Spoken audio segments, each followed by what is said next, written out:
Muy bien. Solo dar la bienvenida en nombre de la red de clínicas.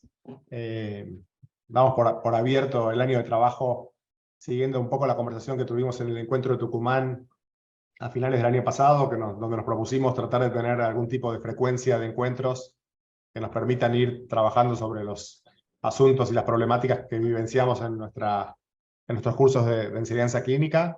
En esta ocasión, los y las colegas de Tucumán, que tienen una gran experiencia y mucha reflexión sobre temas de planificación y evaluación en el ámbito de la enseñanza clínica, se han ofrecido generosamente a hacer un taller, una presentación, una conversación alrededor de estos temas, eh, con la esperanza de que sea de utilidad para toda la red y que nos permita también a partir de esto derivar alguna conversación acerca de la diversidad de problemas o de experiencias que surgen en los diferentes ámbitos clínicos. Así que, sin sacarle un minuto más al asunto, muchas gracias a Luis María y a todo el equipo, y adelante.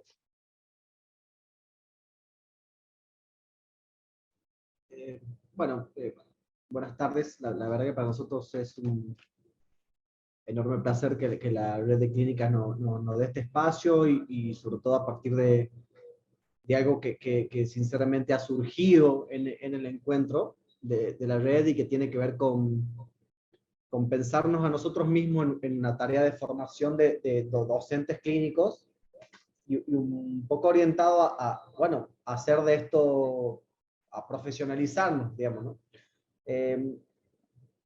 A modo introductorio me parece que está como bueno reflexionar que cuando nosotros nos encontramos ahí en ese espacio, hemos advertido que muchas de las actividades que llevamos como adelante como docentes eran producto de motivaciones, mucho desde nuestras experiencias pasadas como estudiantes, tocando en un lugar, en otro, que eran atinadas a lo que la propuesta pedagógica clínica implica y le subyace, pero que por ahí carecían de un orden, ¿sí? No había un orden consecuente que fuera como poniendo los momentos en esto de pensar la actividad más profesionalmente, ¿no? Que se entienda por ahí hacia dónde se lo dice, ¿no? Y ahí nosotros podíamos contar perfectamente qué hacemos, cómo lo hacemos, pero nos resultaba muy difícil, y esto creo que se vio mucho en la puesta de escena, diagramar un orden y los medios que utilizamos para llevar adelante eso. Entonces estaba como bueno, era todo muy hermoso, todas las cosas buenísimas que contábamos que hacíamos, pero un poco la detección temprana de, che, acá falta orden, acá falta organización, y por ahí arribar a una conclusión muy aspiracional, pero sí, bueno, estaría bueno que nos profesionalicemos como docentes clínicos, ¿sí? Hemos recibido formación, bueno, veamos eso. Y ese diagnóstico, digamos, salió muy rápido cuando quisimos hacer la puesta en común de la multiplicidad de actividades que desarrollamos, y se empezó a ver una divergencia extraña entre los grupos que exponíamos respecto a cómo lo hacíamos. Todos podíamos contar qué hacíamos, cómo lo hacíamos, pero en el cómo variábamos. Entonces nosotros nos llamó poderosamente la atención, tal es así que hacia el final de este encuentro, muchas de las clínicas empezaron a levantar la mano y decir, bueno, hace falta saber planificar. Y por planificar esto de pensar cómo llevar adelante o diagramar las tareas que vamos a llevar adelante dentro de nuestros procesos de enseñanza. Organizar tareas, organizar actividades que permitan lograr la competencia que queremos o la destreza que queremos que nuestros estudiantes obtengan de la estancia en los cursos clínicos. Las podíamos decir, las podíamos contar, yo quiero que los chicos hagan esto, queremos que los chicos aprendan tal cosa, hacemos esto, pero cuando se nos decía, bueno, si esta actividad realmente está apuntada hacia el objetivo, en el cómo, ahí nos desarmamos todos. Eso es lo que veníamos como viendo, ¿no? De manera tal que en ese escenario lo que nosotros traemos en esta propuesta de taller es dividir un poco este espacio a partir de lo cual nosotros pudiéramos tener como acceso a algo que tiene que ver con, no sé, si quieren, llamémosle aspectos teóricos de la planificación. A mí me tiene como muy sin cuidado el nombre que le pongamos, pero lo que nosotros quisimos hacer, y de hecho en el mail que mandó la red de clínica a todos los inscriptos, se acompañó un documento de unas 6, 7 páginas donde damos algunas herramientas, si se quiere, para que se comprenda conceptualmente qué es planificación, de qué hablamos cuando hablamos de planificación. Un documento viejo en algún punto, ya vamos a explicar por qué, pero un documento que sirve o nos va a servir a nosotros para manejar alguna claridad conceptual, ¿no? Y sobre eso yo sí deseo trabajar unos minutos para que en la planificación de este taller, digo, riéndome un poco, podamos avanzar específicamente con 2 o 3 pequeñísimas actividades que nosotros les hemos preparado para que elaboremos hoy, ¿no? Que me parece que también ahí hay como mucha riqueza. Que hoy hagamos un ejercicio de planificar, que ese ejercicio de planificar sea sometido a un cotejo de todos, no necesariamente de quienes hoy aparecemos como las voces de este encuentro, ¿no? Pero sí queremos como que se genere ese espacio donde podamos hablar. Yendo puntualmente a ese documento, que creo que está bueno que lo tengan, que lo conserven y que desde ya estamos absolutamente abiertos a sugerencias, consultas ya de tipo personales, me gustaría comenzar señalando específicamente qué implica la docencia, ¿no? Y pensar a la docencia como una actividad que busca cumplir objetivos, es una actividad netamente intencionada, y esos objetivos pueden transitar, surfear por diferentes órdenes, pero esencialmente nosotros cuando ejercemos la docencia, cuando hacemos docencia y cuando hacemos docencia clínica con más razón, nos vamos a someter a una discusión respecto de qué actividades vamos a desarrollar dentro de nuestro proceso docente para obtener determinados logros. A esos logros, por una cuestión de orden, hemos quizás decidido llamarles destrezas o competencias, y lo cierto es que eso sale como muy rápido cuando pensamos cómo hacemos docencia o hacia dónde queremos llegar, pero la discusión del caminito hasta llegar ahí es la más compleja. Parafraseando lo que habíamos advertido es, lo identificamos, sabemos que nuestros estudiantes queremos y sabemos que nuestros estudiantes investiguen, entrevisten, escriban, no sé, hagan un montón de cosas. Probablemente tenemos resultados exitosos en nuestros procesos, pero hemos advertido que hay como una dosis, insisto, sin faltar el respeto a nadie, de azar. Y creemos que la planificación es justamente la que reduce ese margen de azar, ¿sí? Lejos de pensar en que la improvisación no vale, ya charlamos sobre eso, pero si nosotros planificamos, reducimos el margen de azar, hacemos una determinación de destrezas y competencia, definimos un camino permeable a lo que vaya sucediendo en el medio, pero un camino, en fin, que entendemos nos va a llevar a la prosecución de ese objetivo, que no es otra cosa que un logro, ¿no?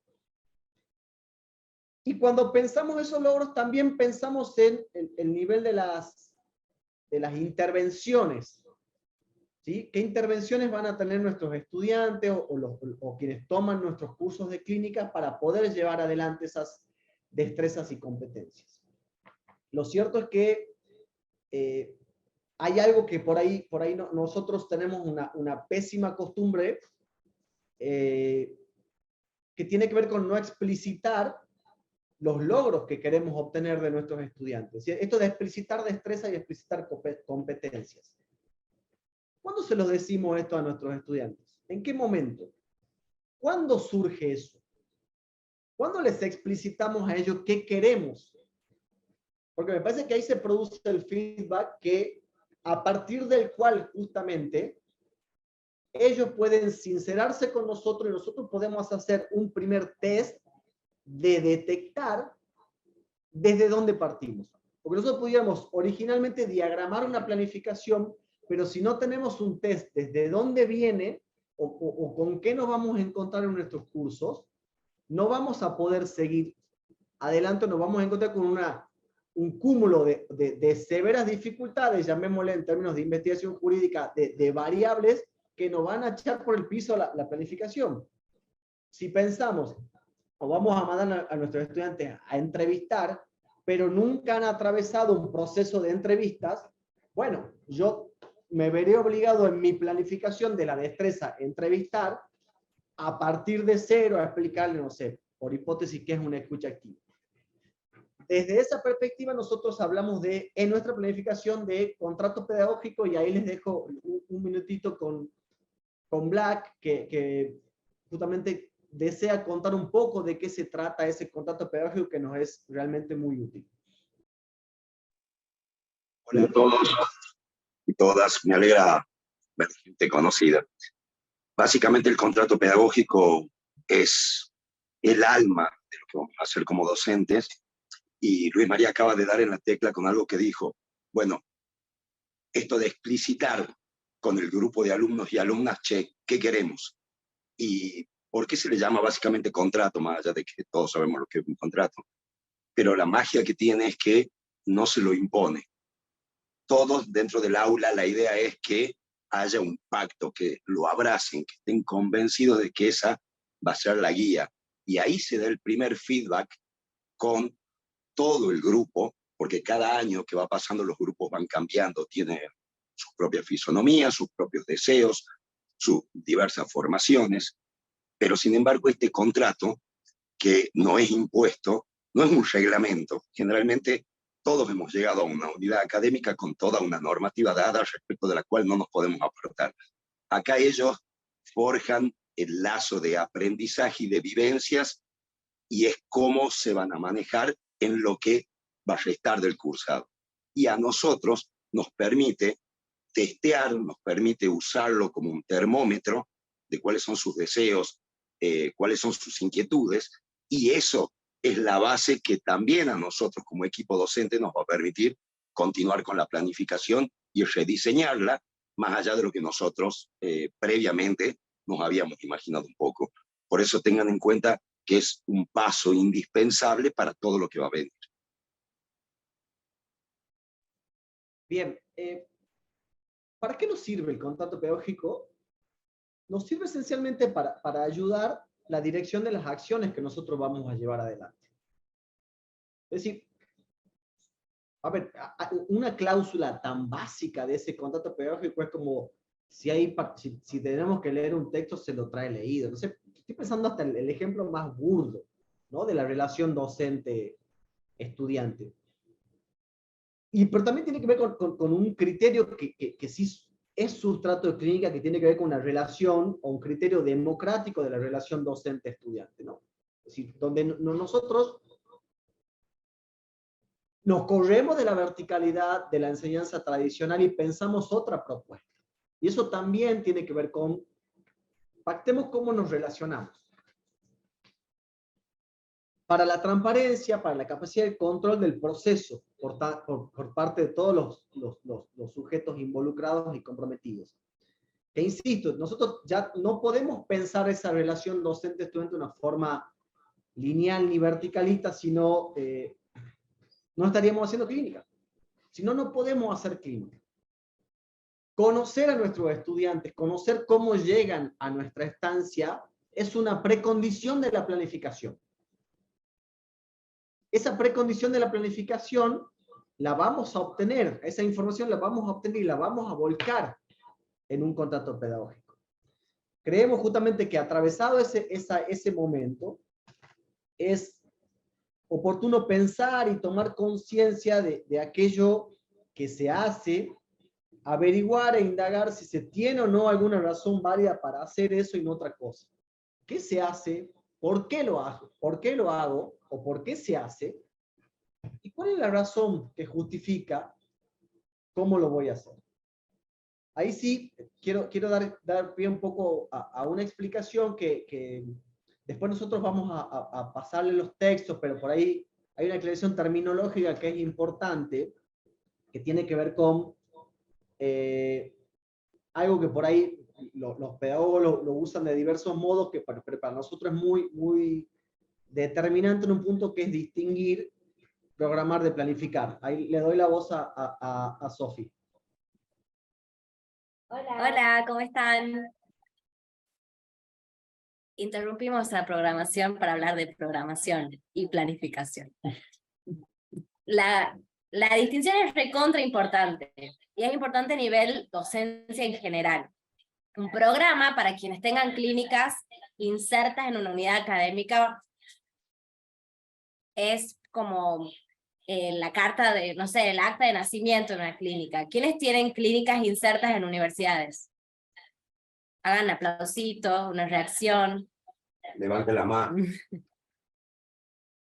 ¿Quiénes tienen programas aprobados por sus unidades académicas? Aplausitos, reacción. Nadie. Bueno. Alguien, Agustín.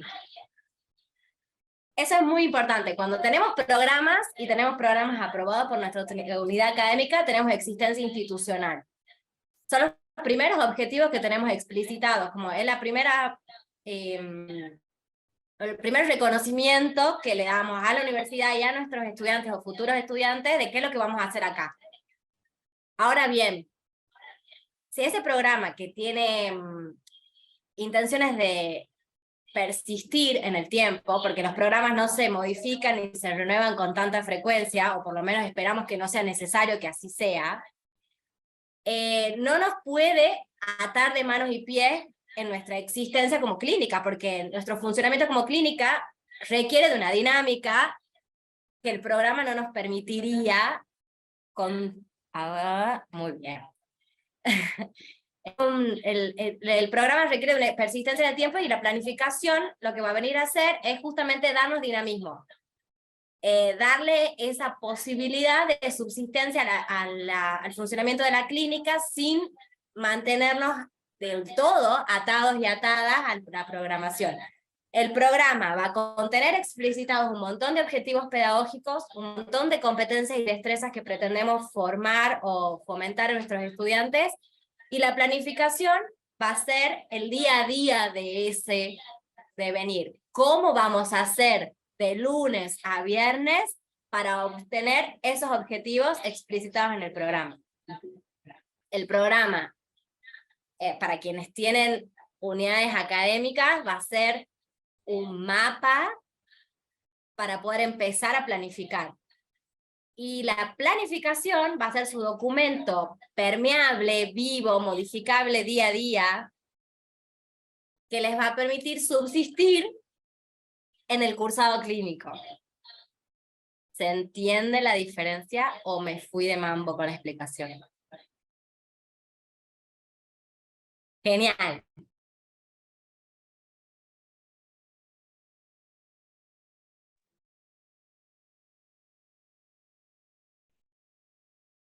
Sí, exacto, Agustín.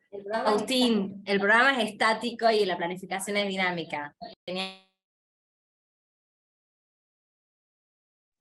Por eso estaba muy buena eso que decía Sofi, y a propósito del anecdotario, nosotros presentamos el programa en la Facu y nos llevó mucho tiempo que clínica tuviera su programa. Ahora, piénsolo y sumando esta de la distinción, que el programa es la fuente donde yo obtengo un cúmulo de objetivos, de propósitos, para ese, para elaborar el listado de destrezas y competencias. Es la gran fuente que yo tengo, es buenísima, digamos, está como muy bueno ir al programa. El programa me va a dar un montón de información para que yo pueda planificar. Y otra cosa que me va a dar muchísima información para mi planificación es el plan de estudio de la carrera. Entonces, está como muy bueno virar en algún momento, cuando yo vaya a hacer mi planificación, diga, bueno, vamos a ver el plan de estudio, vamos a ver el programa de la materia, y ahí tengo un montón de data fresquísima, que a veces está como estática, digamos, parafraseando lo que decía ahí Agustín, pero que bueno, yo me la voy a llevar después dentro de esos márgenes, ¿no? Sí, tampoco que es una cuestión limitante, ¿no? Pero sí, por ahí pensámoslo con eso, en términos de dinámica. Algo está como más quietito, lo otro más permeable, mucho más que va a transitar. Sigamos un poco teorizando, perdón el aburrimiento, sobre planificación. A ver, la planificación, ahí ya lo uso de un mismo modo. La planificación, la programación, va a cumplir la función de reducir la incertidumbre. Nos va a ayudar a reducir incertidumbre. Cuando yo digo quiero que nuestros estudiantes logren esto, ok, ¿qué actividades dispongo yo en el tránsito para llegar a eso? No puede ser producto del azar. La planificación organiza el material. ¿Sí? ¿Por qué salgo a entrevistar? ¿Hacia dónde apunto con la entrevista? ¿Hacia dónde apunto con la investigación jurídica? ¿Por qué pienso esa actividad? ¿Qué me va a dar esa actividad? Prepara a la vez la planificación, lo prepara a nuestro estudiante cuando él sabe que va a entrevistar para luego recoger esa información, sistematizarla y pensar una nueva variable de análisis del problema, lo prepara cognitivamente para cuando el desarrollo de su tarea puede variar o puede virar hacia otro lugar. Si él sabe que va a entrevistar y sabe que puede encontrarse con algo que lo haga virar de su investigación, en la medida que la planificación tenga eso y le haya formulado la debida advertencia, no se va a sentir incómodo respecto de hacia dónde van variando sus objetivos, en este caso quizás objetivos y propósitos de tipo casi profesional, si queremos llamarle, ¿no? Si es que por ahí existe algún eje de distinción entre objetivos pedagógicos y objetivos profesionales que transitan armónicamente o van ahí, digamos, toca uno el otro en el devenir clínico. Pero esencialmente la planificación va a dar otro cuarto elemento, que es servir de guía, ¿no? Y con eso es, yo reduzco la incertidumbre, preparo el material, preparo al estudiante cognitivamente y tengo una guía, un caminito a seguir, ¿no? Esa línea de tiempo con un montón de cosas, pero una guía hacia dónde voy con mi objetivo pedagógico y de la obtención de la destreza o de la competencia de nuestro estudiante clínico.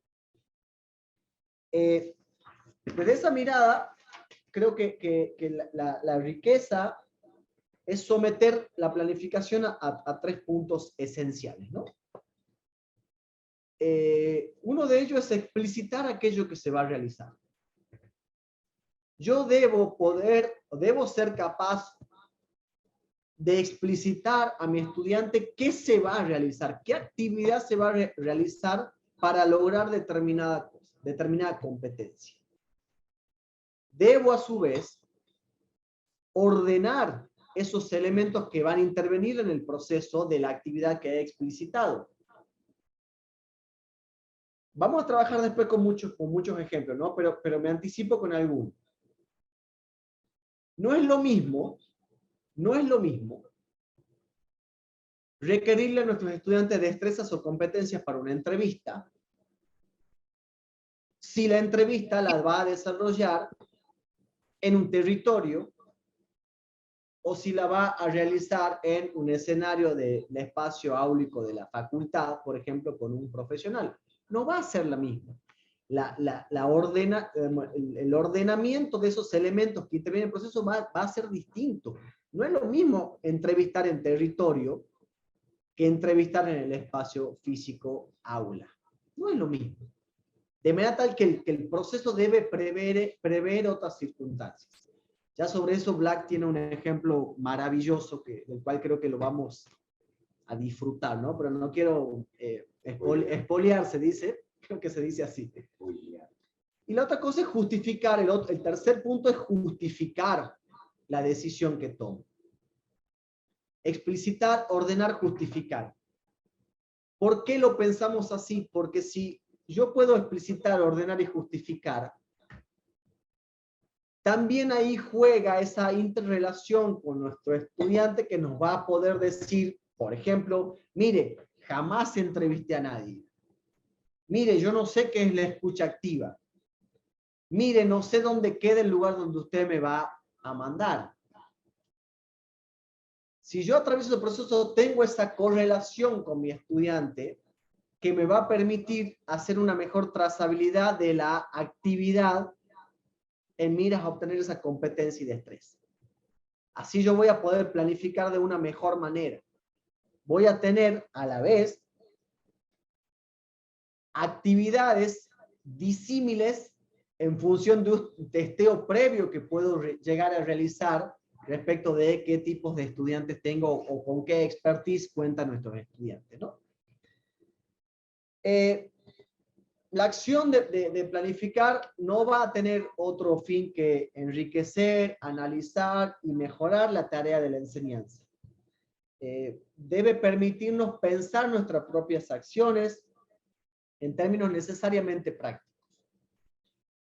Es la planificación la que concretiza, materializa la reflexión original con la cual yo arranqué. Sobre qué, cómo, cuándo y con qué estrategias asistir al aprendizaje de nuestros estudiantes. ¿Qué, cómo, cuándo y qué estrategias tengo para que nuestros estudiantes puedan desarrollar las competencias cuyo listado elaboré allá al comienzo y que es lógicamente permeable, que es lógicamente materia de reflexión, que es lógicamente modificable en el devenir del cursado clínico. Desde ese punto a mí me parece clave decirles que no hay planificaciones buenas en sí mismas.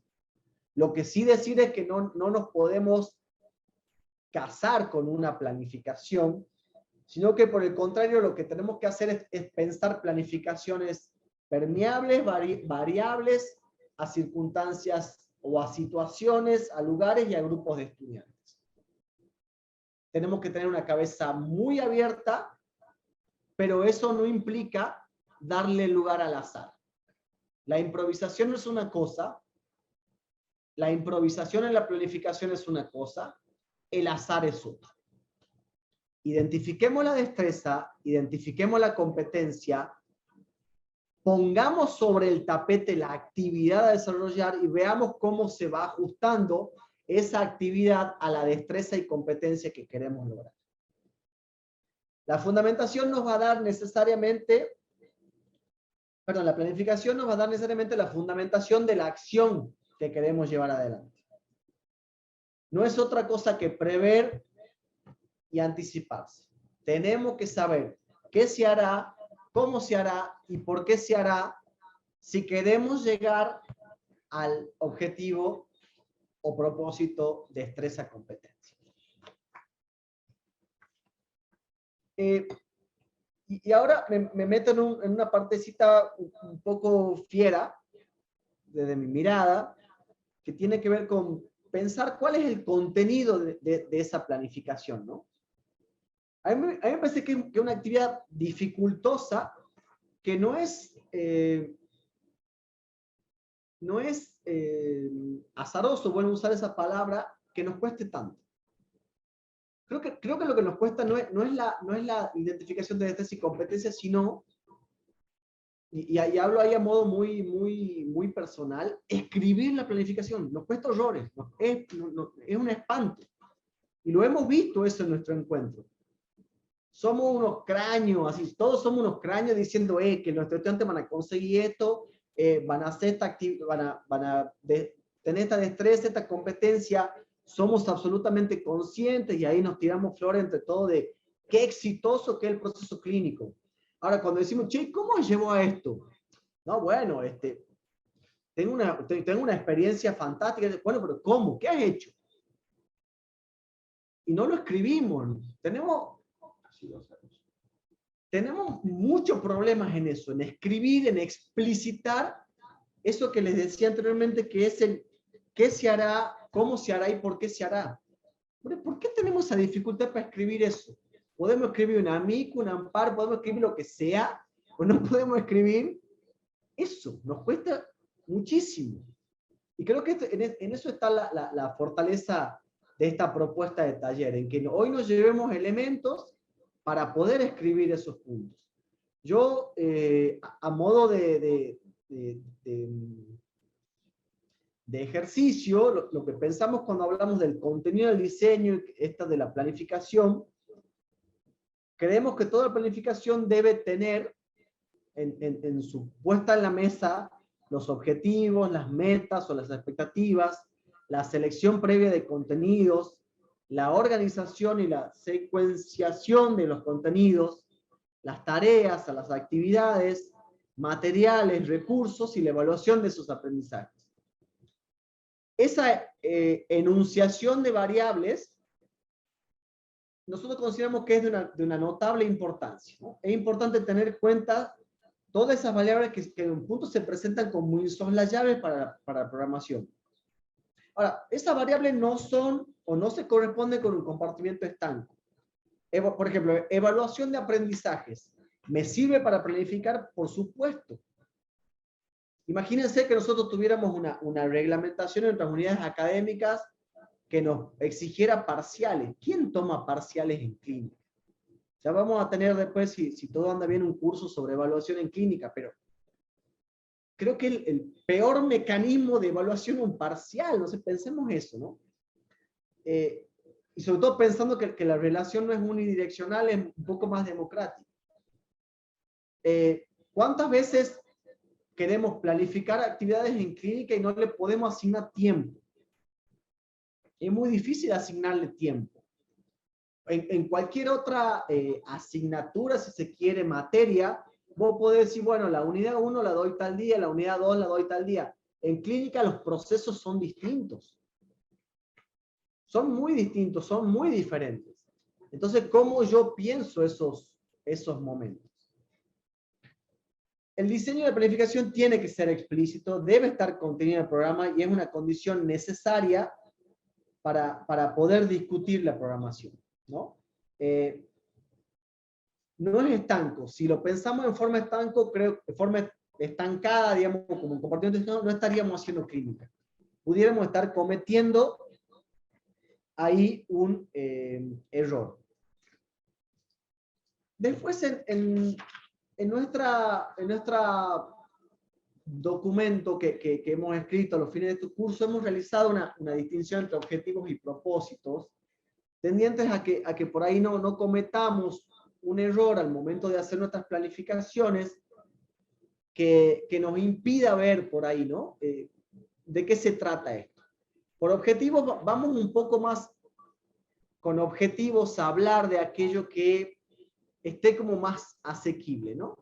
Y quizá más por objetivos, pensémoslo más en términos de la destreza, competencia, niveles pedagógicos que queremos que nuestros estudiantes atraviesen, y por propósito, si quieren, y si me permiten la aventura, piénsenlo más en una dimensión de tipo eje profesional que la clínica tiende a lograr, ¿no? Separémoslos un poquito, ¿no? El propósito va a revelar lo deseable en el trayecto. Bueno, que nuestra clínica tenga impacto en la sociedad civil. Bueno, el objetivo centrará más su mirada en cómo se da ese impacto. Si nuestro estudiante, antes de llegar al impacto, ha atravesado un proceso planificado que le ha generado como correlato competencias o destrezas que para nosotros son importantes en tanto estudiantes de clínica. Los propósitos quizá pueden situarlo un poco más a niveles de la apetencia profesional que puede llegar a tener la unidad académica o la institución educativa en la cual se inserta, ¿no? Y eso por ahí, yo ahí me permito por ahí diferenciar entre clínicas insertadas en unidad académica y clínicas que, no sé, pertenecen a organizaciones no gubernamentales o, bueno, otros esquemas más abiertos, si se quiere. Desde esa mirada y volviendo un punto al contenido de la planificación, tenemos que valorar, no podemos ser obtusos ni comportarnos como como un caballo de carrera, tenemos que contemplarle el aspecto del orden social, psicológico, didáctico y materiales que intervienen en el proceso de planificación. Me parece conveniente que a los fines de poder pensar en la justificación científica de la planificación, de la operación del diseño o del diseño de la programación de la enseñanza, estaría bueno que visualicemos un momento como intermedio de identificación de aquellos aspectos necesarios para planificar, ¿no? Desde esa mirada ya llega, creo que en un buen momento, antes de que nos metamos un tiro de lo teórico, una primera actividad que les propone este taller, que es presentada por Sofía.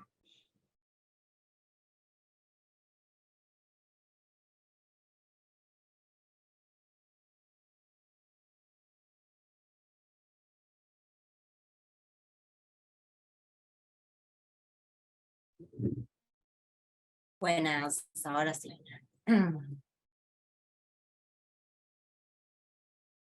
Bueno, nuestra idea con actividad 1 es que identifiquen primero una destreza que quieran crear, desarrollar en sus estudiantes como un objetivo pedagógico.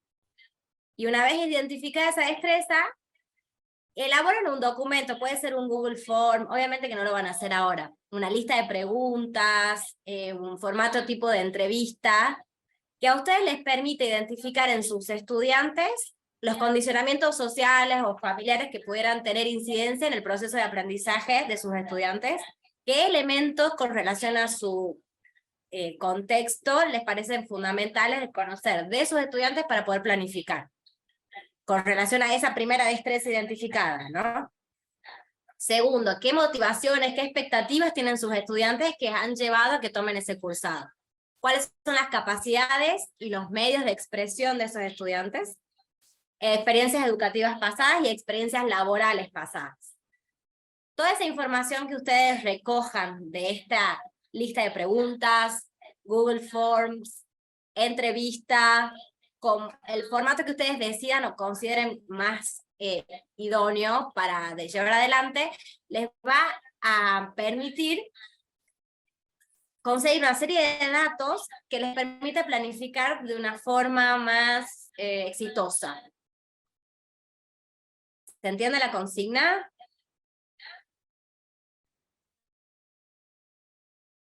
¿Quieren tomarse 2 minutos o a alguien ya se le ocurre alguna idea para empezar a compartir?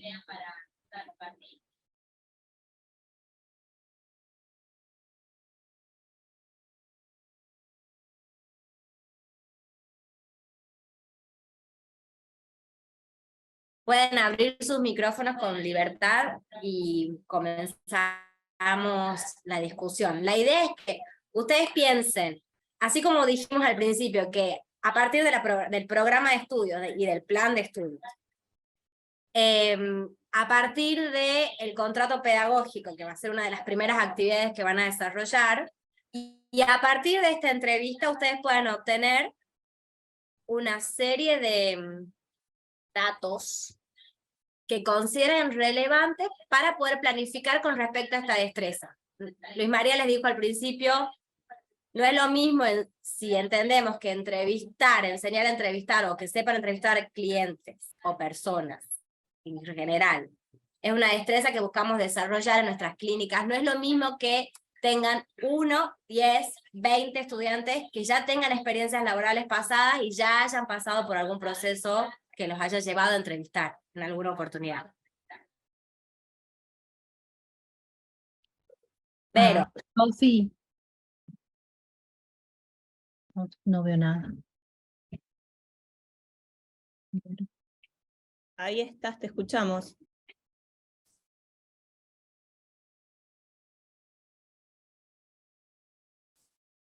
Sí, Vero, estás con el micrófono. Ahí va, no me daba cuenta, es que estoy aparte con un montón de ruidos. Lo que quería preguntarte es si este contrato pedagógico. Este sería una herramienta, digamos, para facilitar este contrato pedagógico para poder obtener esta información, ¿cierto? Ahora, este es un proceso iterativo del que hablan, o sea, te toma 2 clases, 3 clases, o es una primera clase, por ejemplo. Hola, Vero, ¿cómo estás? Es muy, Hola, ¿cómo es muy, vas? es muy buena la pregunta, porque a diferencia, Luis María ha dicho una frase que me parece genial y elocuente para todo lo que es la enseñanza clínica. Nos corremos de la verticalidad. Correrse de esa verticalidad supone algo que vos acabas de preguntar. Bueno, ¿cuántas clases nos lleva el contrato pedagógico? Y de pronto nos ha tocado grupos súper activos que en una sola clase salió un tremendo contrato. Y nos tocó un grupo en que tuvimos que hacer 3 clases, porque o no se ponían de acuerdo o sencillamente no lo trabajaban por falta de motivación, por falta de acuerdos, incluso entre ellos. Nosotros recuerdo haberles planteado la posibilidad de, che, ¿y qué opinan si se autoevalúan entre ustedes? Si se evalúan entre ustedes. Les ha bajado la presión, no se imaginaban la posibilidad de tener que decir, che, mira, la adoro a Sofía, pero no ha trabajado, no puede pasar. Entonces, la pregunta es muy buena y un poco esta de la flexibilidad de las planificaciones van de la mano con esas situaciones muy de los perfiles de los grupos. Nachito. Amigo, me permito sopar un poquito con lo que vos estabas comentando. La verdad que nuestra clínica tenía el proceso de pasar de ser una materia semestral a una materia anual.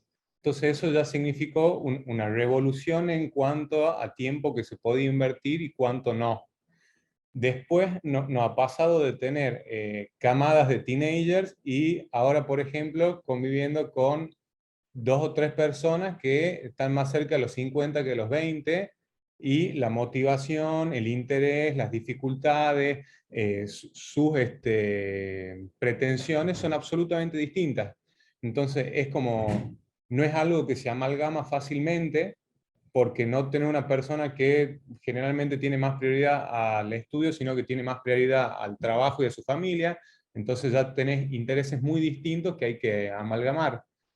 Y después tenemos, qué sé yo, hay veces que hemos podido dar un módulo introductorio mucho más cortito y eso no ha permitido tener un conocimiento tan importante de los alumnos, y otras veces donde ese módulo introductorio nos ha permitido ir viendo qué pensaban, qué querían, qué les gustaban, cuáles eran los intereses, y esto hacerlo más corto. Y también hemos tenido la experiencia de mirarnos las caras con Sofi y decir qué carajo les gusta a estos pendejos que no los puedo ya ni ver. Y en realidad lo que hemos dicho era más grosero, pero no lo voy a comentar. Pero bueno, ha sido un día de mirar la cara y decirnos qué hacemos, y sentarnos con ellos diciendo, che, ¿qué te gusta? Pero no me digas, no, a mí me gustó cursar reales. No, decime qué te gusta, digamos, qué haces de tu vida, qué te interesa. Y hemos tenido experiencias de una chica que tenía un emprendimiento de comida saludable, pero con principios muy transversales de materia ambiental sobre cómo vendía su producto. Y 3 chicos que lo único que hacían eran fierro, y nos hemos dado cuenta que como dábamos consumo problemático, nos hemos terminado haciendo hablar de doping en el deporte. Pero bueno, hay veces que se va dando naturalmente y los chicos se acoplan a lo que hay otras veces, como te digo, quería ahorcarlo y hay que darle más tiempo. Pero bueno, es muy variable, creo que eso lo explicó muy bien el negro. Gabriela, creo que algo querías contarnos.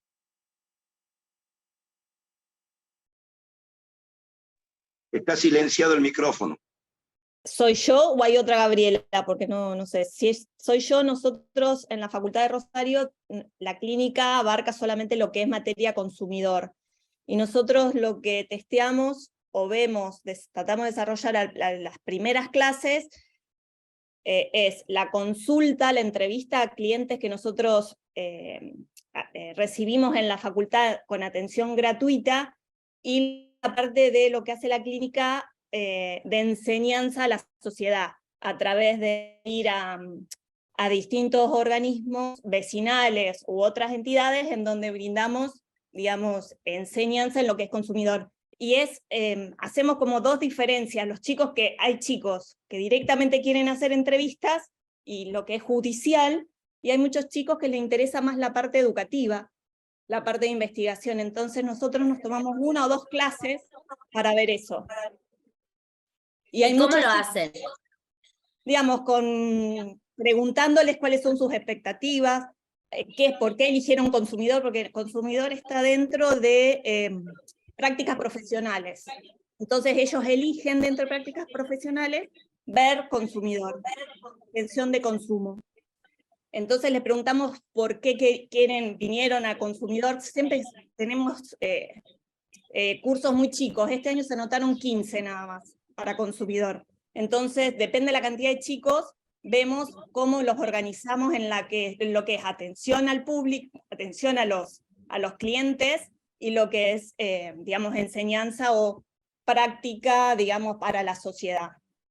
Pero nos tomamos digamos... Ahí tienen el ejemplo de los objetivos institucionales de ustedes, que podrían estar en un programa, y después bajan los objetivos pedagógicos a una planificación donde ya tiene identificado un grupo para uno y para otra de las actividades.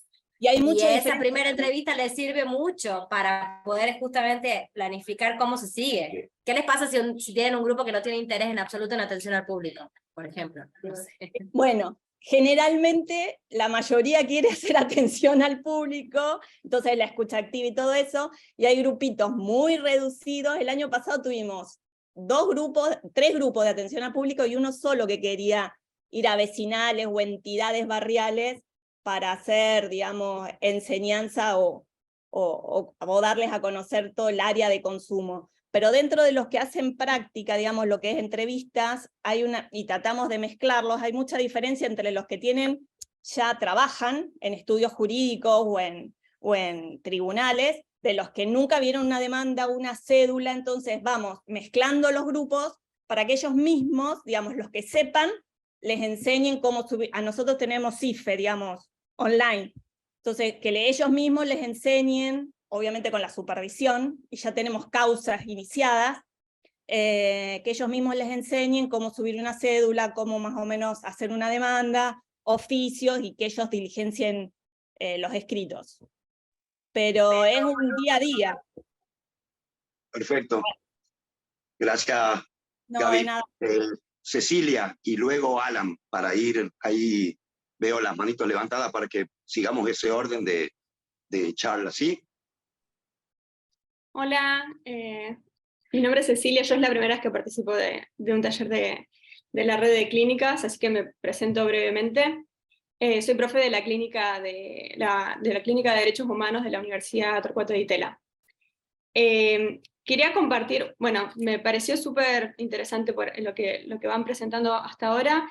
Quería compartir un ejercicio que yo aplico a la clínica, que creo que tiene que ver con, digamos, que agrega a lo que se está conversando.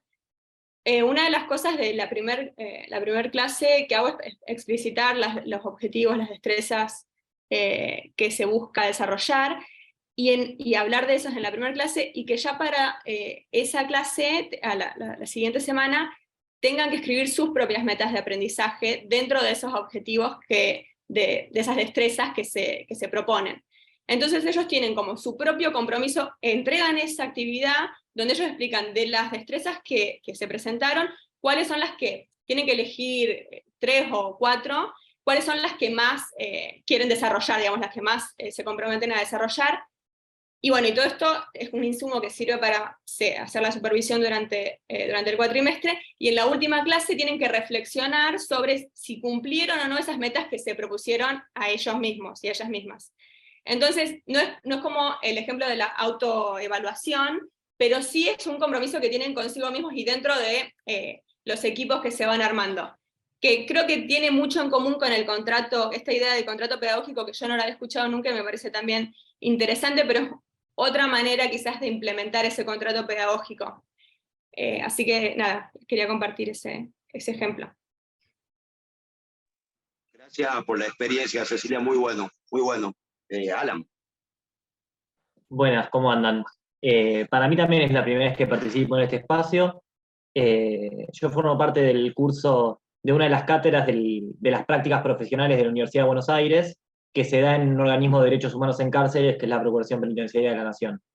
Entonces lo que hacen los estudiantes es ensamblarse en trabajos que tienen más que ver con el objeto y las funciones del organismo. Y me viene pareciendo súper interesante lo que se viene conversando, pero en especial algo que me quedó a mí resonando, tiene que ver con cómo uno pregunta estas cosas que queremos que los estudiantes respondan. Porque pensaba en dos cosas que nos pasan. Uno, que nosotros intentamos en el comienzo, no con el nivel de precisión que se viene proponiendo acá, que me parece como vamos a afinar esto, pero sí que preguntamos al comienzo un poco cuáles son los intereses, qué es lo que vienen a buscar. Y también solemos preguntarles al final, medio para recalibrar el curso, bueno, ¿qué les parece que se podría hacer distinto el curso? ¿Cómo les gustaría que las siguientes camadas se encuentren?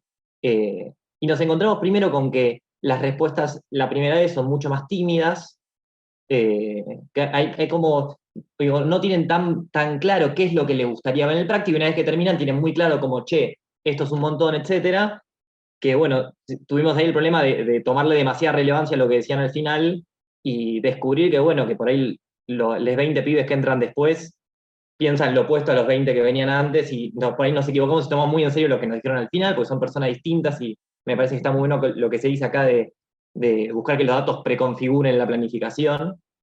Y una segunda parte, que en especial con el punto A de lo que aparece ahora en pantalla, que habla de los condicionamientos sociales o familiares, que a nosotros nos toca súper de cerca, porque gran parte del trabajo es entrevistar a personas presas y empatizar con personas presas, y ahí si hay un tío que estuvo preso, o si el padre es un agente penitenciario, cambia absolutamente la sensibilidad sobre el tema y las cosas que se ven, y son cosas que no son fáciles de preguntar. Eso pensaba como es algo que nosotros tenemos que incorporar, nos vamos enterando a medida que ganamos confianza, porque lo cuentan al principio, pero bueno, ¿cómo me queda ahí resonando? Bueno, ¿cómo preguntamos esto, ya sea en Google Forms o de la forma que sea?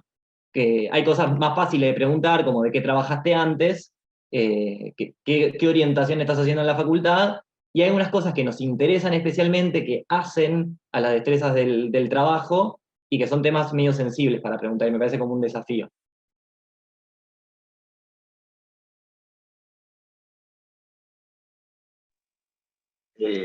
Buenísimo el aporte, Alan, tanto de Cecilia. Bueno, creo que son, en definitiva, un poquito el ejercicio consistía en poder contarnos experiencias, porque no hay una teoría sobre esto, o si la hay, al menos no la estamos disponiendo a mano, pero sin duda alguna que vamos trabajando entre todos y todas y lo vamos construyendo. Luis María, por ahí le toca la tarea de hablar de la parte quizás más pesada, pero cuando empezamos a bajar todo eso a estas experiencias y a estos ejemplos, se vuelve más interesante, más divertido y más enriquecedor, sin duda.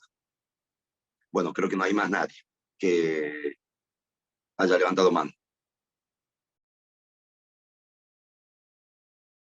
Bien, la idea del ejercicio, y gracias a todos, era justamente ponernos un poquito en crisis y bueno, ¿qué puedo usar yo como elemento determinante para mi planificación? No sé, al momento de inscribirse te creo un Google Forms donde te pregunto determinadas cuestiones que a mí me van a ayudar después. ¿Qué sé yo? ¿Se acuerdan cuando yo les planteaba de que el plan de estudios es una muy buena fuente? Bueno, el plan de estudio es una muy buena fuente en tanto, por ejemplo, yo puedo conocer o conozco en un diseño curricular que si nuestro estudiante, doy un ejemplo burdo si se quiere, ¿no? Porque si nuestro estudiante ha cursado procesal civil, en determinada cátedra, en determinada cultura de cátedra, es un aspecto importante a tener en cuenta. Por ejemplo, no ha tenido acceso a determinados contenidos que para nosotros son determinantes en nuestra propuesta clínica en nuestra pedagogía clínica, en nuestra planificación de destrezas y competencias. Trabajo sobre un ejemplo. Si ha cursado procesal civil con determinado docente, yo ya sé que ese estudiante cuando llegue a la estancia con nosotros no habrá estudiado litigio estructural, litigio estratégico, litigio en materia de derechos humanos. Hasta hace un tiempo, por ejemplo, en nuestra unidad académica, derechos humanos era una optativa. Entonces piensen ustedes que a nuestra clínica de interés público nos podía llegar hipotéticamente un estudiante que en esas precondiciones, materia de la consulta, pudiera habernos dicho, yo no cursé derechos humanos, yo no sé qué es litigio estratégico. ¿Se entiende? Entonces, ven cómo la foto del plan de estudios y las fotos de conocer el camino que ha recorrido nuestro estudiante a partir de esa pregunta, de esas entrevistas previas, ya nos permite a nosotros planificar y diseccionar qué actividades voy a proponerle para que cumpla el cometido / destrezas y competencias. Eso es un poco la tarea que nosotros les proponemos. Gabriela, vos me decís, bueno, los chicos entrevistan, ok, ¿cuál es tu ejercicio previo? No pretendo que me lo respondas ahora, sino que te lo tiro como un interrogante. ¿Cuál es el ejercicio previo que vos haces para, no sé, descansar o quedarte tranquila de que en la entrevista los chicos van a manejar los niveles de expectativas del entrevistado? Por ejemplo, y que no van a prometer, sí, nosotros vamos a solucionarle y le vamos a ganar el caso. No sé, tipo pensando una dimensión ética de la entrevista al cliente, por ejemplo, ¿no? Entonces, esas cosas están como buenas que yo puedo ir reduciendo el margen de azar si voy pensando qué elementos previos tengo al momento de iniciar. Un elemento previo al plan de estudio. Agarren el plan de estudio, una hermosa fuente para la planificación. La programación debe formularse desde el plan de estudio, o sea, desde la perspectiva del plan de estudio. Si no pertenecen a una unidad académica, bueno, piensen en los objetivos de la institución a la que pertenecen, ¿no? Un poco, mira el ejemplo que dio Alan. Yo, digamos, a la práctica hace una tarea determinada.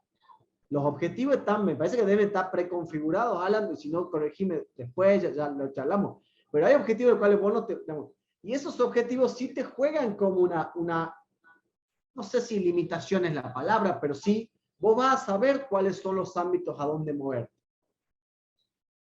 A modo de recomendación, nosotros señalamos que tomemos el plan de estudio de la carrera en el cual se inserta la clínica. Ahí tenemos una fuente de información muy, pero muy valiosa para la planificación. Y si a la vez ustedes han tomado el plan de estudio y han logrado conseguir que ya tengan un programa, que bueno, si es que han seguido las resoluciones de CONIAB, no sé, eso ya depende de cada una de las resoluciones, se ajustan algunos lineamientos, tienen ahí un material muy importante que no solo es un puntapié inicial de su planificación. Recojan objetivos del plan, recojan objetivos de su programa, el programa específico de la materia, y ahí van a tener un montón de material.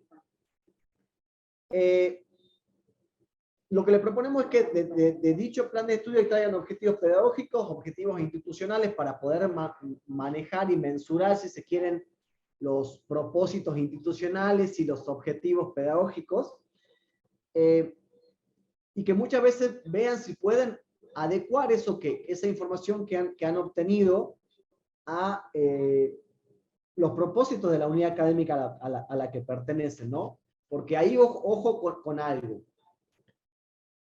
Supongamos que ustedes hacen un form y le preguntan a esos estudiantes, qué sé yo, cuáles fueron las materias que más te gustaron, o cursaste procesal en esta cátedra. Tiene que ver con tener en cuenta, por ejemplo, cuáles son las culturas de cátedras que le anteceden al proceso de formación.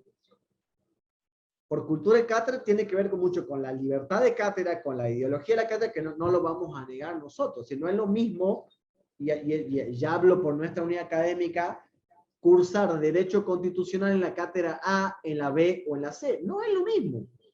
Asumamos eso y prestémosle atención a esa información, porque sí nos es útil para nuestra planificación. Entonces está bueno como ir eligiendo de dónde voy a obtener yo información.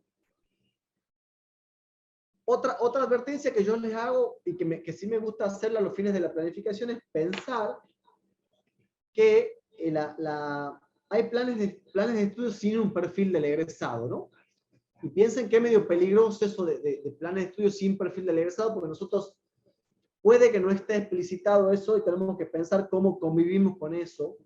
Si lo armonizamos con lo que la clínica desea en términos de competencias y destreza, si nos apropiamos de eso, o si lo imponemos o lo gestamos, ¿no? Creo que ahí las clínicas, cuando hacen su planificación, sí se les presenta un dilema de tipo ético profesional de si se adecua o no al perfil profesional que la unidad académica a la que yo pertenezco tiene. Hay como ojo con esa información previa. Yo puedo recibir la información previa del plan de estudio, puedo recibir la información previa del programa, y después si hago lo que se me canta con la planificación, bueno, ojo con eso, ¿no? A partir de esto, lo que nosotros queremos es sugerirles ya una actividad en el tiempo que nos queda, que creemos que es la más gratificante de esta estancia, ¿no? de este espacio que hemos generado. Porque verdaderamente lo que vamos a hacer o lo que queremos hacer a continuación es ponerle un listado de destrezas y competencias a partir de experiencias, contarles un poco qué es lo que ha pasado, pero esencialmente qué es lo que ha fallado, que me parece que es lo genial, decir, bueno, che, asumo que he hecho cualquier cosa para que, insisto, detectemos el grado de azar que hemos puesto en esa actividad, detectemos nuestros errores y sirva para enriquecernos a nosotros mismos. Yo insisto con que esta actividad tiene algo muy interesante, que no solo es la de pensarnos a nosotros, no solo es la de pensarnos en términos profesionales, sino también que es la de cuestionarnos.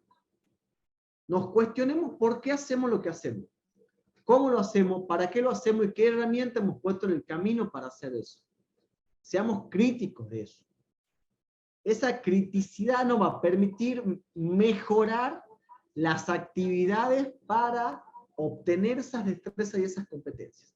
Así que en un todo, en lo que refiere a mi intervención, los dejo con Black Sophie, por ahí meteré alguna cuchara yo. Perdón la multiplicidad de voces, sé que por ahí a veces eso es medio complicado, pero laburemos con ejemplo que me parece que ahí está como mejor.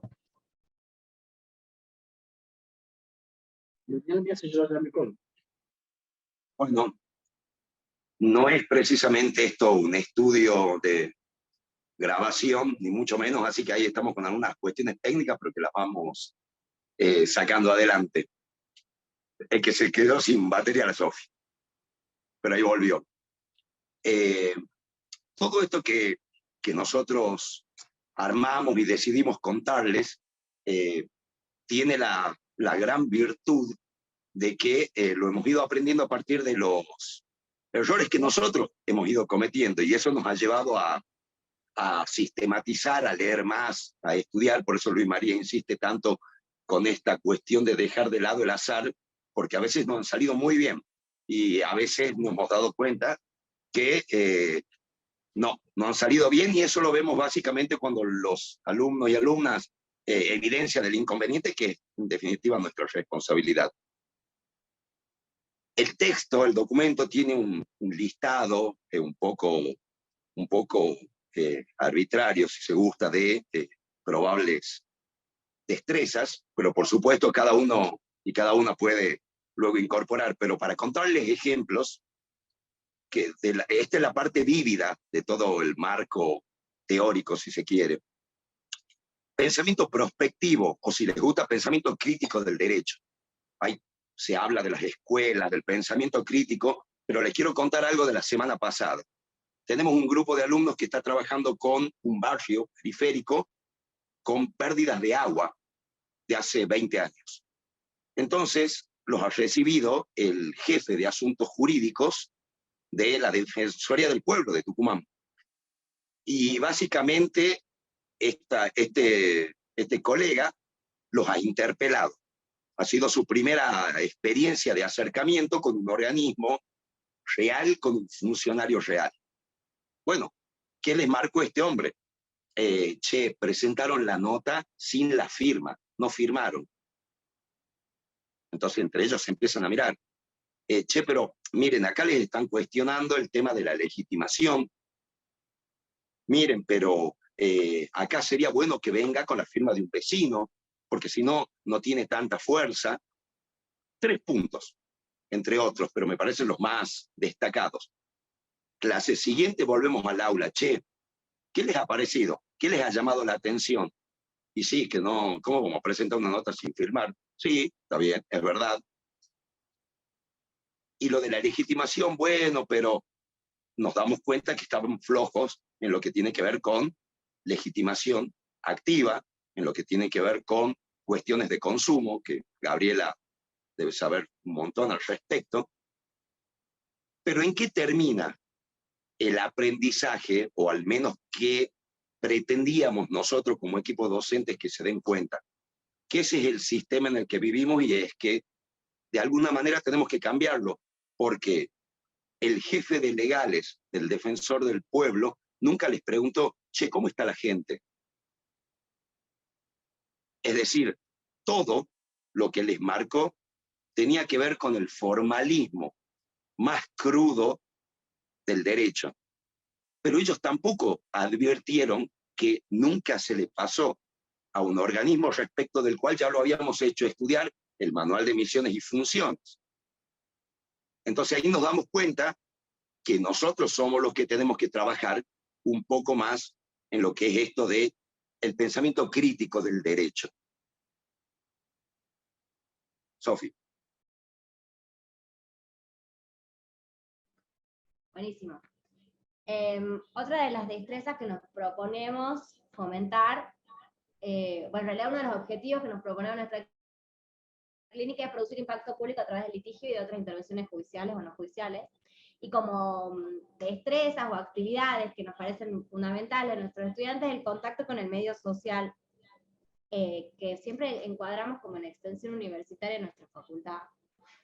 Quienes están en unidades académicas van a saber que es muy importante que las clínicas hagan extensión, que las materias hagan extensión universitaria. Nos pasó en el 2020, en el cursado, Nacho era 2020 acá, estamos en aislamiento, entonces decimos, bueno, chao, impacto público, recontra reducido vamos a tener, porque no podemos sacar al medio social a nadie acá, no vamos a poder hacer muchas cosas, el problema era que si le llegábamos a mandar con notas a algún lugar no les recibían papel, porque el papel transmitía COVID. Entonces empezamos como a reducir nuestras expectativas y terminó siendo, creo que de las mejores experiencias en impacto público las que tuvimos ese año. A una de nuestras estudiantes se le ocurre reactivar un centro educativo trans que estaba inexistente, o sea que existía pero estaba inactivo en Tucumán. Empiezan a investigar sobre la importancia de la reinserción en la vida social de las personas trans y cómo la posibilidad de cursar el secundario en el ser trans les abría las puertas para poder insertarse laboralmente, y terminaron empujando presentaciones por escrito, en papel, terminaron encontrando vías para hacerlo por otros medios, terminaron consiguiendo medios de prensa para que agitaran en la televisión y en la radio la presentación de la nota que habían hecho por medio de clínica. No habían conseguido prácticamente firmas de personas que buscaran o que necesitaran la reactivación del centro educativo, pero sin embargo lograron que se las encontraran legitimadas como clínica. Entonces, en esa oportunidad vimos que en realidad cuando uno se pone a veces un montón de objetivos que no consigue ninguno y otras veces cree que no va a conseguir nada, sí se consigue.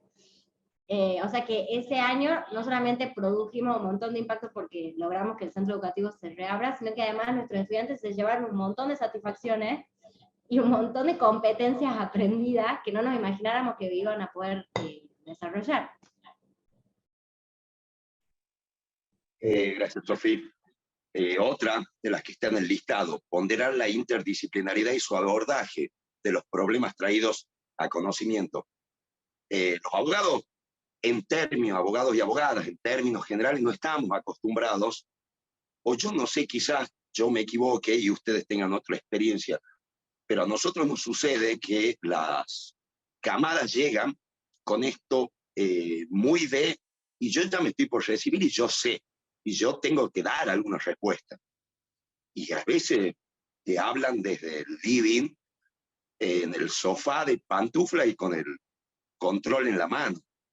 Y me quedé pensando en algo que se habló acá a propósito de las entrevistas. Por ahí, ¿cómo los preparamos a los alumnos y alumnas para aprender a entrevistar? Nos sucedió de que yo en un ejercicio previo a una visita al barrio donde están trabajando, le dije, bueno, a ver, quiero que me escriban cada uno 5 preguntas. Ya, ahora, en el aula. Sin preparación, nada. Una cosa así, un poco de sorpresa. Bueno, escriben las preguntas. A ver. Y hemos empezado una interacción a donde yo oficiaba de vecino, vecina, y hacían preguntas del tipo de, ¿y a usted le gusta vivir así? ¿Hace cuántos años vive así? Entonces empezar a advertir la necesidad, por ejemplo, de contar con algún profesional que los guíe en empatizar con la gente del barrio. Hace un rato uno de los chicos, a propósito de entrevistar a personas Alan, perdón, lo estaba buscando el nombre, Alan dio en la tecla con esto de, según las circunstancias, bueno, ¿cómo los preparamos para entrevistar? También tuvimos un alumno que en una entrevista en la casa de una de las señoras, les contaban cuáles eran los trámites administrativos que estaban haciendo. Y la señora lo mira y le dice, bueno, pero ¿cómo va el juicio? Entonces él la queda mirando y le vuelve a contar lo mismo. Le vuelve a contar que habían presentado notas administrativas en el organismo encargado del servicio público, pero se lo contaba más despacito, para que la señora lo entienda. Y la señora lo vuelve a mirar y le dice, bueno, pero ¿cómo va el juicio? Ahí entendimos nosotros de que también tenemos que trabajar la destreza que tiene que ver con la comunicación, de construir el lenguaje para que pueda ser transmitido a personas que no tienen por qué tener conocimientos jurídicos.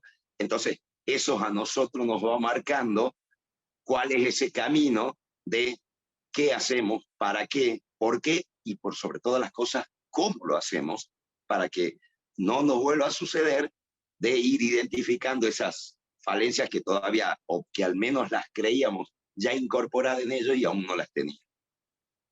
Sofía. Nacho, vos tenías la mano levantada.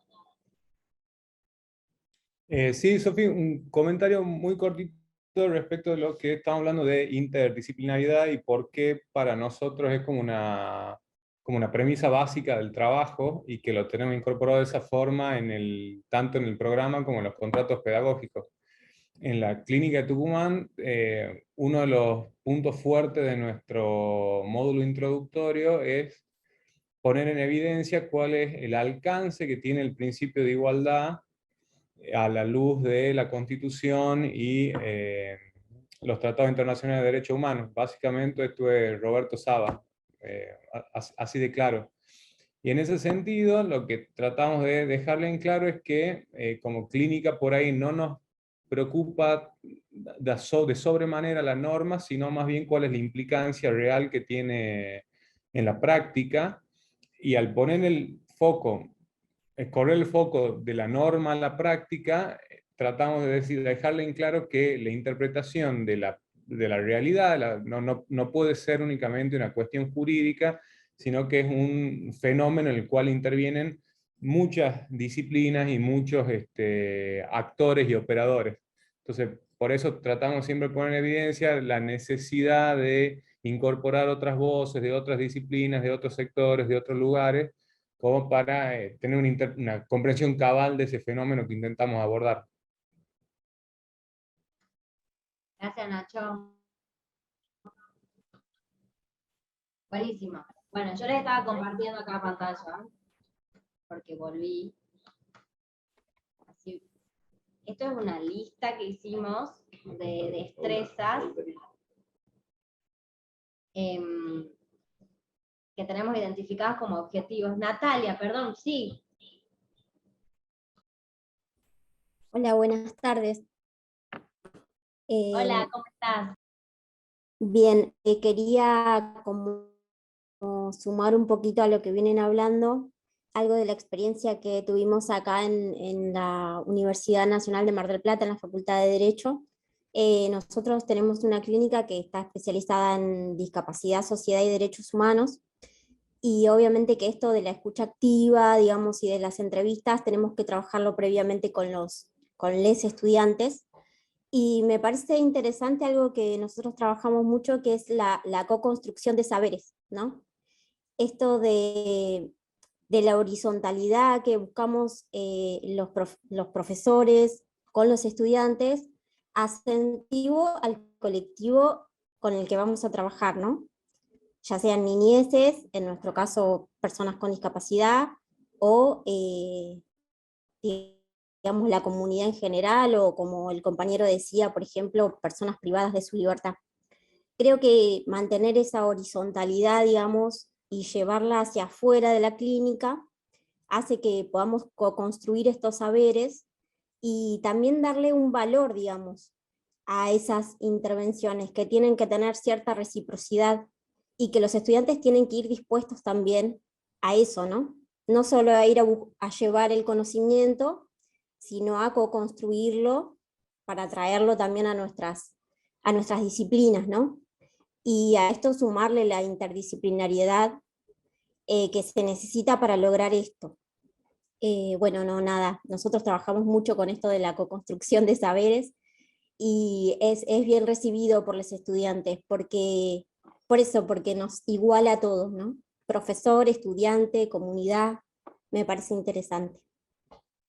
Sí, claro, esa es la riqueza misma de trabajar como clínica, ¿no? Que la validación del conocimiento se da así, en esa situación de horizontalidad. No hay una persona que tenga todos los saberes, ni estudiantes que no sepan nada, y al mismo tiempo el derecho no lo es todo, y hay que encontrar soluciones en otros lugares. Es buenísimo tu aporte en ese sentido, así que muchas gracias. Les estaba contando que tenemos una lista de destrezas que les hemos compartido. Esto es tuyo, Luis, si querés. Por ejemplo, nos parece fundamental que nuestros estudiantes incorporen el análisis ético en el abordaje de las intervenciones y asumiendo que abogados y abogadas gestionan intereses ajenos. Un poco la cámara. Bueno, justamente pensar eso y contarlo a partir de una experiencia, ¿no? Una de las áreas de la Facu nos pide que hagamos, bajo un nombre que, perdón, a mí no me gusta y le pido disculpas si el resto lo utiliza, ¿no? Que se llama alfabetización jurídica. Nos pide que clínica vaya y haga una actividad en un barrio con muchísimas complejidades, a partir de la cual clínica iba a presentarse y enseñarle a una comunidad cómo requerir tarifas sociales, o sea, cómo hacer el trámite administrativo de tarifas sociales, con toda una explicación de derechos y accesibilidad a esas cosas. Lo cierto es que yo cometo el error, porque creo que eso se trata, yo cometo el error de, ok, me piden la actividad, le digo, Pepito, prepara cómo se pide la tarifa social del gas, vos la tarifa social de la luz, vos la tarifa social del agua, y vos como una exención impositiva en materia de impuesto municipal, de ABL, por poner un ejemplo, ¿no? Realmente yo cometo el error de mandar a hacer esas actividades a nuestros estudiantes, que ellos las aprenden muy bien, pero jamás me detuve a pensar, con qué me iba a encontrar. Vamos, nos presentamos, y se produce, pero se produce así cual Big Bang, perdón, pero cual Big Bang, un conflicto de expectativas que no lo podía manejar. No lo podía manejar. Nunca pude prever que mi actividad sea disparadora de un conflicto de expectativas.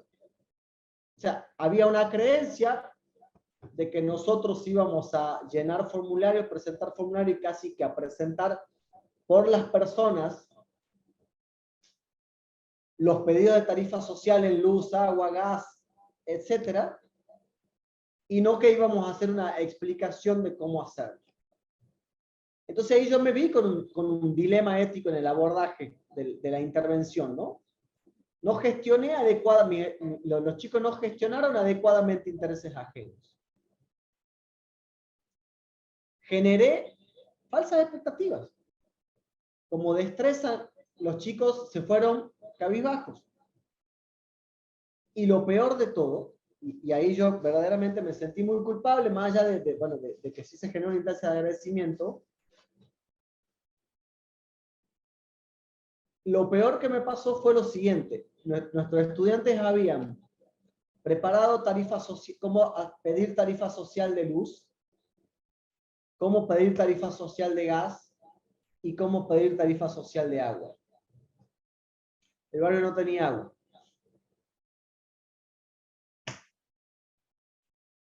Gravísimo error. Gravísimo error de planificación.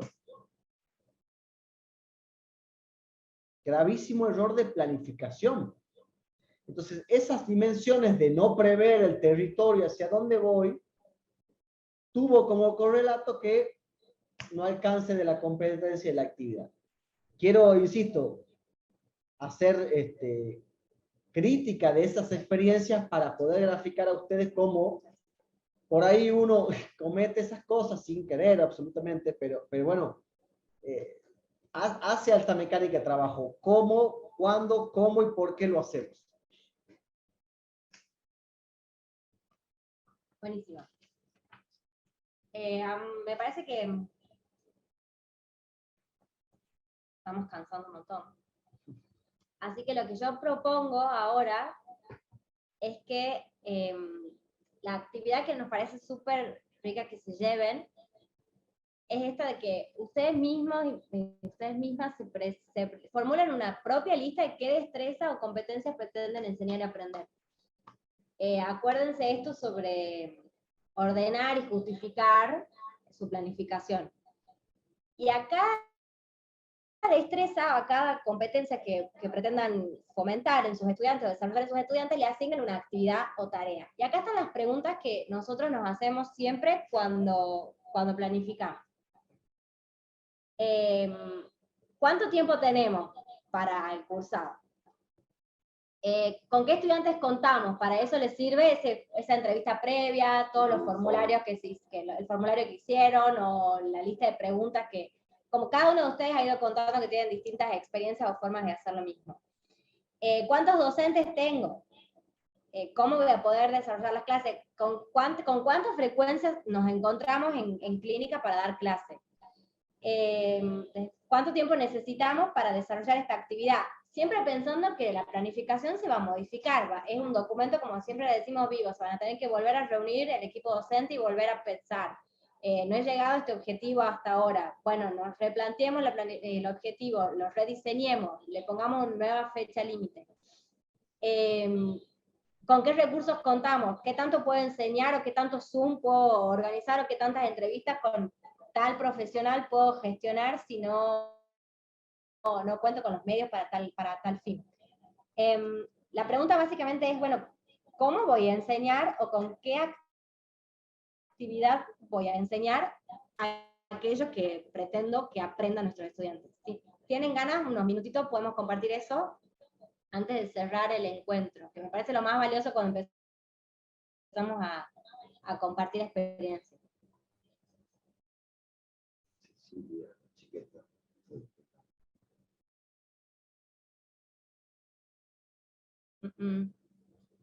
Cecilia, vos que estabas levantando el micrófono, perdón. No. ¿A alguien se le ocurre una actividad como hablábamos de entrevistas, por ejemplo? No sé.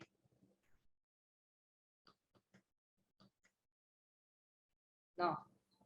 Si le sirve, yo, por ejemplo, de sorpresa, llevo una persona para que los entreviste a ellos. Vemos qué sale. Se juega con el factor un poco sorpresa para ver si están en tema, para ver si entre ellos están trabajando de manera conjunta y en equipo, o simplemente uno o dos que tienen ideas aisladas. Les cuento así a modo de ejemplo.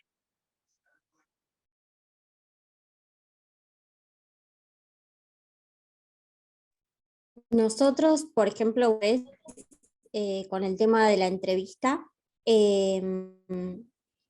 convocamos una activista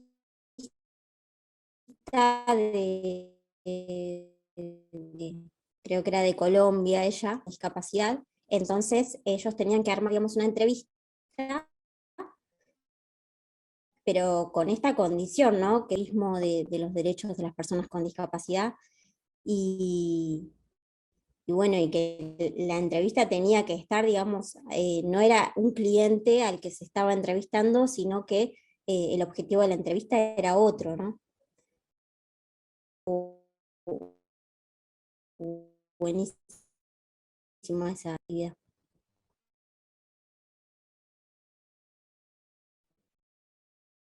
Bueno, no sé si hay alguna otra intervención, si no, vamos cerrando. Para no. Ah, Tomás, perdón, ¿querías decir algo? Sí, Tomás, buenas tardes. Ex estudiante de la clínica y hoy miembro de nuestra clínica, nos está colaborando. ¿Cómo están? Buenas noches, buenas tardes. Sí, yo recordé una actividad que, bueno, justamente como estudiante la hicimos, y tiene que ver con este objetivo, con esta destreza de poder comunicar, como decía Black, a la persona, explicarle a la persona qué es lo que se está haciendo para solucionar determinado problema, para suplir tal necesidad, y era la transformación o adecuación de sentencias a lenguaje claro. Es decir, bajar sentencias que eran ilegibles hasta para nosotros mismos, que estamos acostumbrados a leer documentos así, bajarla a un lenguaje simple. Entonces, de esa manera vos podías comunicar algo complejo de una manera muy sencilla, entendible para cualquier persona, digamos. Yo creo que me acuerdo de esa actividad en particular como algo muy bueno para lograr ese objetivo, digamos.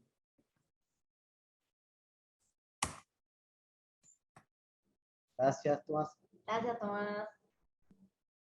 Bueno, como les decía, Agustín, ¿sí? Hola, ¿cómo están? Bueno, yo no creo que no hablé todavía, hablé en el chat. Yo soy parte de la Clínica Jurídica de Interés Público y Derechos Humanos de la Universidad Católica de Salta. Y bueno, yo creo que mi destreza más fuerte, digamos, siempre fue la escritura. Y si bien no se dio en el marco de la clínica como una orientación concreta, digamos, a redactar o a proporcionar, digamos, a elaborar cierto tipo de documentos, sí me sucedió en algunos casos de elaborar amicus o en otros contextos, digamos, en los que siempre había muchos errores de escritura pero a nivel global, digamos, ¿no? Y yo por ahí pensaba, bueno, digamos, yo podría, por ejemplo, dar un taller de escritura acerca de cómo realizar, digamos, una escritura más eficiente, más clara, etcétera, etcétera. Y una de las, digamos, de las cosas que se me había ocurrido era como agarrar y presentar casos de buenas prácticas de escritura, por ejemplo, ¿no?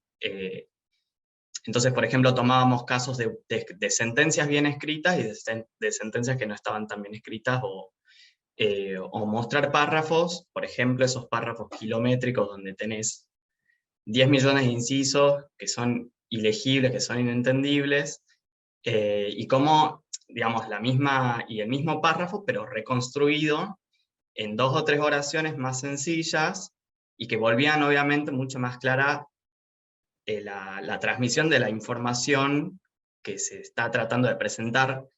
Y bueno, creo que es una herramienta también que puede servir dentro de es como bastante extrapolable, digamos, en muchos contextos, no solamente en lo que tiene que ver con la escritura académica, digamos. Ahí permitime hacer un planteo, Agustín. Ahí identificaste una destreza, ¿sí? Una competencia. Quiero que escriban mejor, ¿me permitís que la titule así? Quiero que escriban mejor. Ponele que le ponemos ese nombre. A esa destreza, a esa competencia, pensá actividades. Bueno, manual de buenas prácticas. Lugar.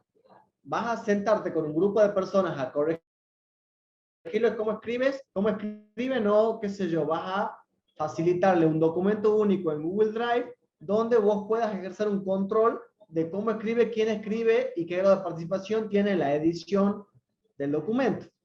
Entonces, ves cómo la actividad, la competencia fija de que escriban mejor, vos le pones actividades, qué sé yo, situadas o no, sea presenciales, sean digitales, y la vas controlando, la vas llevando adelante, vos en tanto brazo ejecutor de control de la planificación, ¿sí? Y la otra cuestión, o una tercera fase de tu planificación, podría ser el tiempo en el cual vos aspirás a que la competencia se desarrolle. Una competencia de desarrollo anual, es decir, durante todo el desarrollo de la estancia clínica semestral, y planteate eso. Y a la vez, qué sé yo, si de la estancia Agustín, 10 quieren hacer eso, y bueno, probablemente no lo puedas hacer quizás vos solo. ¿Con cuántos docentes cuento? ¿Sí? Entonces, este feedback quiero que se genere. Estamos absolutamente abiertos y permeables a sugerir, insisto, nunca desde el lugar de yo sé cómo se hace. Sugerir y detectar cómo destreza o competencias pueden alcanzarse con la planificación de actividades, no en forma azarosa. Incluso es muy bueno lo que plantea Agustín, y le agrego a lo que dice Luis María, como una actividad puntual también, como para medir si van avanzando o no. Traigan a alguien de afuera, la leen, preguntar, luego la volvés a traer a esa persona o a otra distinta. Entonces vas haciendo ese feedback para ver que si van evolucionando y si esa destreza se va puliendo o no, como una manera, solo una idea, y está muy bueno lo que contaste. O sea, sería como hacer un peer review masivo, digamos, de la escritura que se va produciendo en un documento determinado, digamos. Sí, está bueno. Claro, pues a nosotros nos pasa, nosotros planificamos primero un módulo introductorio, donde decimos, bueno, a ver, ¿cómo vienen? Y equiparemos fácil. Bueno, ¿qué queremos que se sepa, que aprendan, que manejen al principio antes de largarnos con casos clínicos? Bueno, detectamos una serie de destrezas, conocimientos, o quizás filosofía del derecho, algunas cuestiones así, o que aprendan qué es litigio estratégico, cómo detectar un caso de impacto público, o de interés público. Bueno, al principio no hacemos clínica propiamente dicha. Hacemos mucho ABP, hacemos muchos talleres, que quizás ahí entra lo que vos estás proponiendo, Agustín, como taller de escritura clara, comprensible. Genial, lo haces en formato taller, quizá al principio, lo planificás así y empezás a pensar cosas como las que te propone el negro. Traigo a alguien que los lea, traigo a alguien que después que los corrija. Yo les controlo el documento. Hacemos un taller de lectura de sentencias, un manual de buenas prácticas de escritura. Genial. Pero vos después en algún momento salís con casos clínicos. Entonces, si tu objetivo es desarrollar la destreza de escritura clara, con contenido jurídico, pero escritura clara, tendrías que buscar o tendrías que planificar cómo por medio de tu caso clínico vas a lograr ese objetivo. Antes de o durante la redacción de la nota. ¿Cómo controlo y cómo logro que la escritura de esa nota sea con esto que supuestamente han aprendido al principio con este taller? ¿Cómo fomento que mis estudiantes desarrollen esa práctica, esa competencia de escritura clara y después la puedan llevar al medio?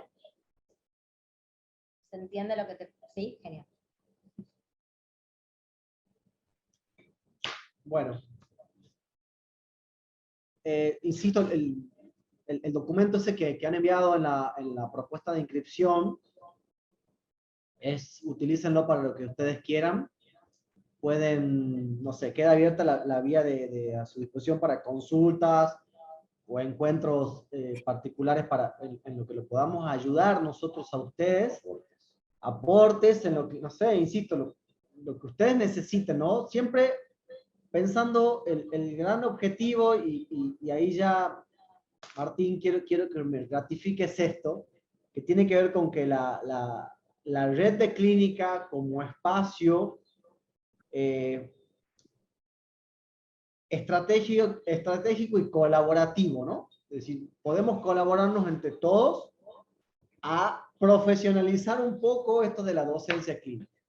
Sí, Rodrigo. Muchas gracias, Luis. Primer cuestión, no recibí con el adjunto. Quizás a alguno más le pasó. Se lo podía pedir por privado, pero me parece que es importante si alguien más no lo recibió. Ya lo pasamos, no hay ningún problema. Y por otra parte, bueno... Si querés, Luis, mandáselo a Gerardo y lo circulamos. Perfecto. Muchas gracias, Martín. Por otra parte, bueno, felicitarlos nuevamente por la actividad, siempre enriquecedora, ¿no? Siempre, en definitiva, nos fortalece escuchar otras experiencias. Así que bueno, nada más. Muchas gracias.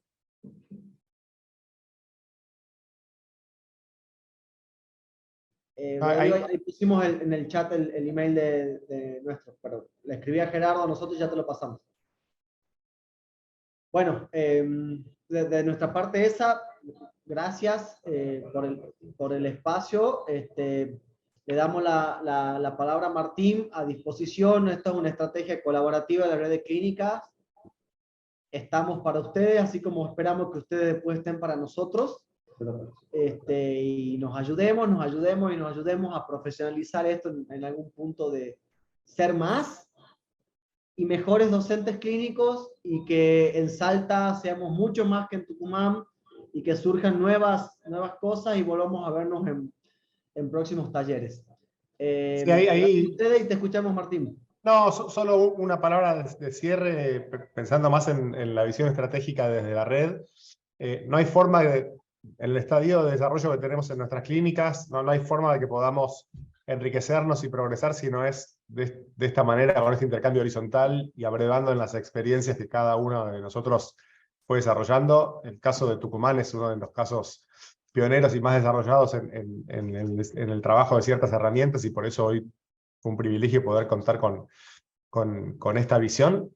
Pero a su vez hay muchas otras clínicas que tienen muchas otras áreas de su trabajo desarrolladas, pensadas, afiladas, y queremos desde la red identificar eso, porque muchas veces desde afuera no se conoce, no se sabe, porque a veces es muy persona dependiente, depende de la experiencia que tenga cada persona, qué tipo de trabajo sabe o ha desarrollado más intensamente, con lo cual desde la clínica estamos abiertos y pidiéndoles por favor que nos hagan saber qué tipo de saberes o de experiencias o de aprendizajes quisieran compartir con la red, porque hay necesidad de aprender muchas cosas y hay mucho público ávido por recibir este tipo de información y de intercambio, con lo cual este taller ha sido el primero de este año y tenemos la expectativa de hacer varios talleres, con lo cual si alguien siente que tiene algo con lo que quiere contribuir o aportar o compartir con otras clínicas, por favor escríbanos, que nosotros vamos a buscar la forma de transformar eso en alguna actividad pedagógica que tenga valor, organización, público y demás, porque es la misión para la que estamos empujando a la red. Así que agradecerles nuevamente a los y las colegas de Tucumán, e invitar a todos y a todas a que a que nos propongan actividades y recordarles que estamos pensando en volver a encontrarnos presencialmente a fin de año. Creo que el 3 o 4 de noviembre son las fechas en las que nos encontraríamos en Salta, que es cuando la universidad tiene disponibilidad para recibirnos. Así que vamos calentando motores para llegar ahí afilados y con los temas más destilados y más precisados, y que pueda ser más provechosa la reunión. Pero la verdad que es una alegría ver la respuesta que hay a las convocatorias. Hoy fue una muestra de esto, y esperemos que sigamos por este camino. Así que muchas gracias a todos y a todas.